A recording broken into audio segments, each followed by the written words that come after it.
நானே உங்களுக்கு கூட்டு வந்து நானே அசிங்க பார்த்துட்டேன். நான் ஒரு சாங் எடுத்தேன், அதை நான் ப்ராக்டிஸ் கொடுத்தேன். தடங்கள் வந்தது எப்படியாவது முட்டி மோதி பண்ணலாம்னு நினச்சேன், தப்பு பண்ணிட்டேன். நான் என்னோட ரொம்ப பெரிய தப்பு பண்ணிட்டேன். என்னோட சாரி சாரி சாரி ரொம்ப சாரி சாரி கேர்ள் சாரி. எனக்கு அந்த எல்இடியில் நான் நினச்சது வரல. அதுவே அந்த டென்ஷனில் நான் ட்ராக் நான் லிசன் பண்ணவே இல்லை. நான் இல்லை எல்லாமே நல்லா நான் ஆக்சுவலி அவங்க ட்ராக் ஃபர்ஸ்ட் இல்லை ஆக்சுவலாக இல்லை நான் அவங்களும் ஸ்டாப் பண்ணியிருக்கலாம். அவங்க ஸ்டாப் பண்ணிருக்கலாம், இல்லை நீங்கள் ஸ்டாப் பண்ணிருக்கலாம். அவங்க வந்து அவங்களுக்கு என் மேலே ஒரு பயம், பரவாயில்ல நம்ம அப்படியே மேபி அந்த தப்பை காட்டக்கூடாதுன்னு அப்படியே ஆடுவாங்க. அவங்களுக்கு நானும் கைட் பண்ணல ஒழுங்கா, தப்பு தான். இந்த ட்ராக் அண்ட் அந்த ட்ராக்ல என்ன டிஃப்ரென்ஸ் இருக்கு? ஸ்டார்டிங்கே அவங்க ரொம்ப நேரம் ஒரே மூமெண்ட் போட்டிருப்பாங்க, ஆல்மோஸ்ட் 18 கவுண்ட் அங்கேயே போயிடுச்சு. அதுக்கப்புறம் நடுவில் ஒரு ஆல்மோஸ்ட் ஒரு 28 செகண்ட்ஸ் கட் ஆகும். அப்போ நீங்கள் அப்பயே ஸ்டாப் பண்ணிருக்கலாமா? நீங்கள் அதான் சொல்கிறேன். நீங்கள் கட் பண்ணிருக்கலாம், அங்கேயே கட் பண்ணியிருந்தீங்கன்னா கட் பண்ணி திருப்பி போட்டுருக்கலாம், சிம்பிள் தானே. First please say sorry to your girls. Sorry girls sorry. இல்லை அவங்களும் ரொம்ப கஷ்டப்பட்டாங்க.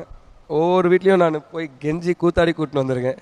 இவங்க வீட்டில் ஒரு 4 பேரோட அப்பா காலெல்லாம் வேந்து எப்படின்னா இந்த ஒரு தடவை அமுச்சு விடுங்கன்னு கூப்பிட்டு வந்திருக்கேன். நான் ஒரு சாங் எடுத்தேன், அதை நான் ப்ராக்டிஸ் கொடுத்தேன். தடங்கள் வந்தது எப்படியாவது முட்டி மோதி பண்ணலாம்னு நினச்சேன், தப்பு பண்ணிட்டேன். நான் என்னோட இவங்க எனக்கு என் தப்புனால நான் ரொம்ப பெரிய தப்பு பண்ணிட்டேன். என்னோட சாரி ரொம்ப சாரி கேர்ள் சாரி. என் தப்பு தான். நானே உங்களுக்கு கூட்டு வந்து நானே அசிங்க பார்த்துட்டேன். தப்பாத்து மாஸ்டர் பெரிய வேர்ட் விட. ஒவ்வொருத்தரும் எப்படி கஷ்டப்பட்டு வந்து யாருக்கும் தெரியாது. ஏன்னா அவ்வளோ கஷ்டப்பட்டுருக்கு. ஆனால் இவ்வளோ கேர்லெஸ்ஸாக இது வந்து இவங்க வந்து ஏற்கனவே முன்னாடி ஒரு பர்ஃபார்மன்ஸ் பண்ண பார்த்தோம்.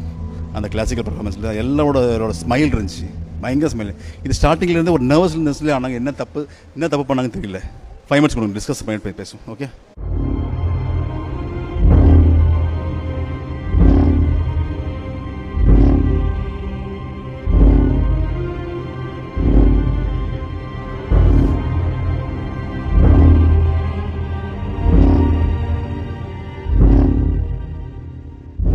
After a decision taken by Master and myself, இது reality show இருக்கு. If you make a mistake at the end of the day, this is a competition and we cannot give anybody a second chance. It is breaking my heart. I'm very sorry girls, but it is a mistake from the team side, whether it is from the choreographer or from the dancers. It is not possible to give somebody a second chance in a competition. I'm really sorry girls, you'll have to go with our decision, but the competition irukku and second chances are ரொம்ப கஷ்டமா இருக்கு.